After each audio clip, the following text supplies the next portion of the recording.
What is going on, guys? Welcome back to SubLand Park Week 3. Now, if you've not seen episode 1 and 2 of this series, I would definitely recommend you go check that out before watching episode 3, because you won't really know what's going on and the rules and stuff with this series. So in the top right hand corner right now, there should be a little card up there that's just popped out for you guys, and you can click on that and that will take you over to episode 1. So as you guys know, week 1 was built by CoasterShot and last week's episode was built by Apaxagon, and you guys don't yet know who built on week 3. So we're going to go straight up to the board and announce who it was that was building this week in SubLand Park. So you may all be wondering why this park is currently dark and it's not daylight. I normally record these episodes during the day so you can see a lot more detail, but that will become clear in just a minute. So this week on SubLand Park we had a awesome live streamer who goes by the name BlindIRL. Now of course all his links will be in the description, along with everyone else that's taken part in the series so far. So if you want to check out his live streams, remember the link is down in the description, and hopefully we can talk to him a little bit later on in today's episode, have a little interview of him, talk to him about what he's built, and check it out. So BlindIRL is now going up on the board. There we go. And we need to select the correct font and change this to the right color. There we go. You are now officially on the board of creators. Congratulations. There we go. 3 builders so far. We still have 1, 2, 3, 4, 5, 6, 7, 8, 9 available slots on this board, and once that's filled up we will have to build a second board somewhere else in the park, because we're definitely going to have more than 9 people in the upcoming series. So before we get into checking out Blind's build, we are going to talk a little bit about applications. Now the applications for this series are still open, and if you want to take part in this series and you want to apply, then in the description you will find some information that will let you know how to do that. All you have to do is join the Discord chat and send in a few pictures of some of your past builds, and then we can kind of work out where you're going to fit in to the series. So like I said, if you want to be a part of this series, then definitely go check it out, and you can apply on the Discord. Applications are still open. So we're just going to zoom out a little bit here, because of course this is what CoasterShot did in week 1, and this over here is what Apaxagon did in week 2. Now you may be wondering, well, nothing else is here. Well, it is, and I'm going to show you now, and this is why it is currently set to nighttime, because this build lights up fantastic at nighttime. As you guys can see, we have signs, we have lights, we have engines here holding up this sign here, which I will talk about a little bit more later on in today's show. So this is what BlindIRL built. We're just gonna fly around the outside real quick, and then we'll turn the lights on. We'll look at some more of the details up close in the day, and there is actually a ride in here, so we'll be talking about that, and we of course will be having a POV of that ride at the end of today's episode. So just taking a little fly around the outside here, you can see there's some sort of steel structure there holding something up. I don't know what that is yet. We'll take a look at that in a few minutes. So yeah, this is what he's been working on. Now of course BlindIRL is a Twitch live streamer, so this has been built during his live streams, and I was there for a few of his live streams while he was building this, so I kind of knew what to expect when he sent this back to me. So I've already been watching and seeing this come together, which was really nice, because obviously normally with this series people build and they send me a picture halfway through, so I know that work is being completed, but with him live streaming I got to actually see it be built, which was really awesome, really cool.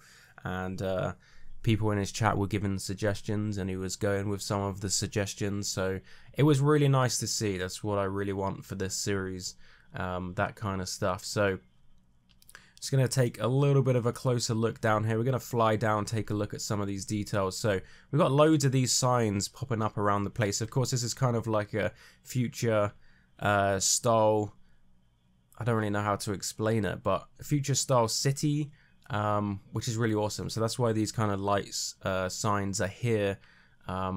And this is a water shop where you can get all the water you need. As you can see, it's a very, well, as he said, the largest water shop in the world.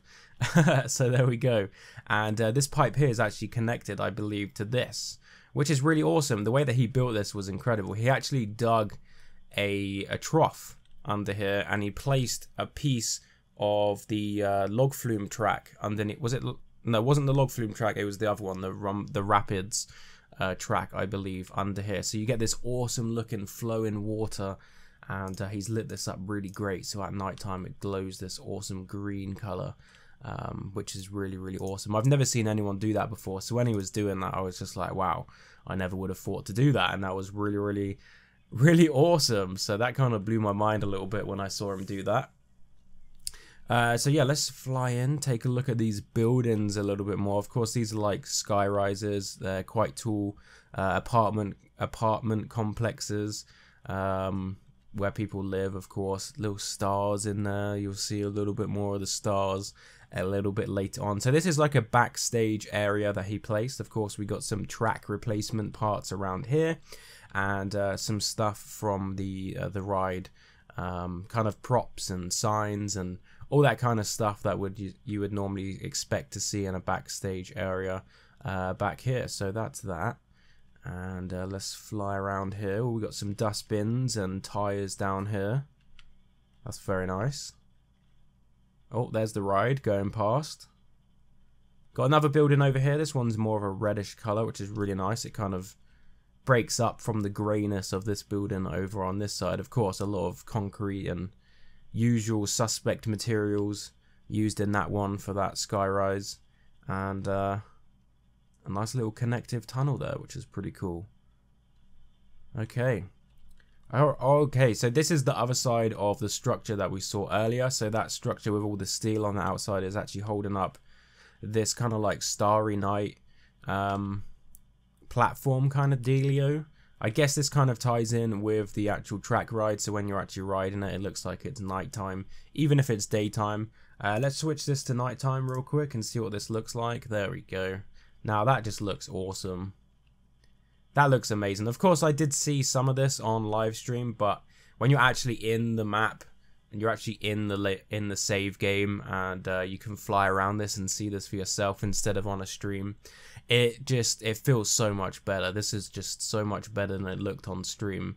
I'm really happy with this. This is really awesome. And the way that he's made this as well is fantastic. Like putting these panels onto this structure. This is exactly what they would do in a real theme park, I would presume, if they wanted to hold up these kind of platforms, these kind of boards with stars on them. So that's really cool. I really like that. And it looks awesome as well. I mean, it just looks awesome, doesn't it? You can't really say anything other than that. It looks amazing. Now, one thing I will point out, I did try and get him to put a helipad up here, but he wouldn't have it. So, he didn't take all tips on board, all suggestions on board during the stream. One of my suggestions was a helipad, but he wouldn't have it. He didn't want to put a helipad, so there we go. So yeah, this sign here, we'll go back to daytime for this. This was really awesome. I was watching his live stream, and I can't remember whether this was a joke or someone suggested it, but he kind of made it as a little bit of a joke, I think. This kind of sign just floating here, and this engine part, which was kind of compared to the handle of a lightsaber, I think, at one point. And there we go. So that is that sign. It's being held up by these wires. Obviously, this engine is trying to rip it off the building and fly up there into space, but these wires, of course, holding this up. Now, one thing I will mention that I was really impressed with was these ducts here, which obviously you know, move the air around and exhaust fumes or whatever it is inside the building that has to be removed from the building. These ducts. Now, I've attempted things like this before. The 3D pieces came out, and I never would have thought to use them in this kind of way. And it's just so effective and so simple, and it just looks awesome. And I'm definitely going to be stealing this for my factory build in my live stream park. So If I've taken one thing away from watching BlindIRL stream some PlanetCoaster, these ducts here are one of the greatest things I've seen. Now, that's a bit of a bold statement. Why is a duct so great? Well, it just finishes this building off perfectly. Like, without these, then it would kind of just be a little bit dull. But because he's put these on the top, and they look so realistic. They look so realistic to the point of they could be real. And it's just so simple. It's such a simple thing to do, and it's just really effective. So I love those ducts, and I will definitely be stealing that idea. So there we go. Okay, so that is pretty much all there is to show off in today's episode from what BlindIRL has built. Now, of course, this is a very compact ride. There is a ride inside here, but I don't really want to spoil it. So I think what I'm going to do is I'm going to leave the POV and the inside of these buildings till the end of the video. You guys are going to want to stick around for that, because trust me, this ride is off the chains. It's off the chart in many ways, shape and form, and you guys are definitely going to want to stick around for it. It's quite something. So I'm going to get BlindIRL in now, and we're going to have a little chat about what he has built here, and what he was going for with this build for this park. And then after that, like I said, the POV will be right at the end of the video. So without further ado, time to introduce BlindIRL. Okay, so we are now joined by BlindIRL, who of course has been building in SubLand Park for the last 3 days. First of all, welcome, and thank you for being a part of SubLand Park. It's been a pleasure. So, first of all, what was your kind of inspiration for the type of build that you did in the park? Obviously, you have been live streaming it, so I've been watching you over the past day or so building this. But what sort of stuff did you base this build off of? I know it's a lot different from what's in the park already, so... Well, going in, everybody else who's worked on the SubLand Park up until now has tried to stick to what seemed like a very heavy fantasy-inspired theme. So my goal was to do something completely different. And initially, I wanted to do something kind of sci-fi, and I, for some reason, ended up watching a couple clips from Fifth Element the day before I started, so I was like, let's do something kind of inspired by Fifth Element. So the first couple buildings were very heavily inspired by Fifth Element, and then once I started building the ride, which turned into a dark ride, which went kind of off the rails, stuff just kind of happened, and then I finished it. So it's a light sci-fi theme with some weird stuff in there. Yeah, people haven't seen the POV. The POV is saved for the end of the video, so once again, guys, stick around for that. Of course, this was done on Twitch live stream. So what sort of stuff is coming up on your channel, you know, in the future? What's coming after doing this, or what are you currently working on that people can come check out PlanetCoaster wise? Well, I'm a member of Schematics. Schematics is a group of PlanetCoaster creators, and we run talk shows and talk about and complain about PlanetCoaster. But aside from that, As you do. I've been on Twitch for 2.5 years, and I primarily stick to management and simulation games. I like creative simulation games. I just like the topic of theme parks. So anything with heavy customization or sandbox-ish themes, I guess, I enjoy. I just really like management, but I also like simulation games. So I play a lot of PlanetCoaster, but apparently now I own Slime Rancher because somebody gave that to me, so I might do that. I also play a lot of RimWorld, waiting That's awesome. Waiting for the next RimWorld patch, so kind of itching for that one. Keeping an eye on a Patreon-funded game called Starmancer. Hopefully that'll have a demo at some point. Yeah, PlanetCoaster, and every Monday I play Roller Coaster Tycoon 2 because I can't get out of the past. So that's me. Nice. So as you said, you've been streaming for 2 years or more. What would be like one piece of advice you would give to someone, say they wanted to start streaming like PlanetCoaster or any other management style game? What sort of tips or tricks would you give to a new streamer? Find a community and exist within that community, and don't be overly pushy about the fact that you're trying to get into broadcasting.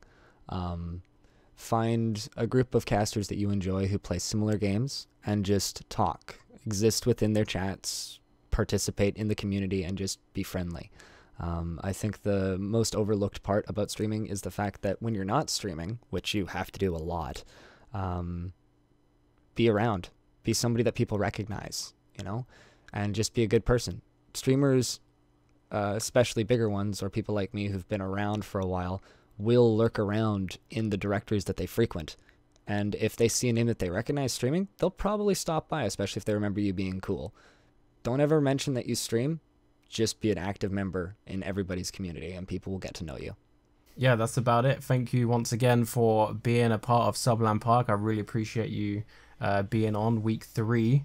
And of course, you've, like I said, moved away from the standard like fantasy that was already in the park. So maybe someone can come and expand on what you've built, or I don't know, build a coaster through it or whatever. That's really awesome. And yeah, thank you for taking the time out and building in the park. I really appreciate that. Yep, no problem. And of course, if you want to go check out this guy's stream, which I highly recommend you do, links to his Twitch channel will be in the description.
Thank you so much for watching today, guys. I really appreciate it. Of course, week 3, the park has now been handed over to builder number 4. We'll be back next Friday for that episode. And once again, thank you to BlindIRL for building this week. Remember, applications are still open, and if you want to find out how to apply, the stuff for that will be in the description, as well as Blind's link to his Twitch channel. Other than that, thank you so much for watching. I appreciate it. Remember to drop a like. Feel free to subscribe if you're new to the channel, and of course, I will see you guys in the next video. Thanks for watching. Bye.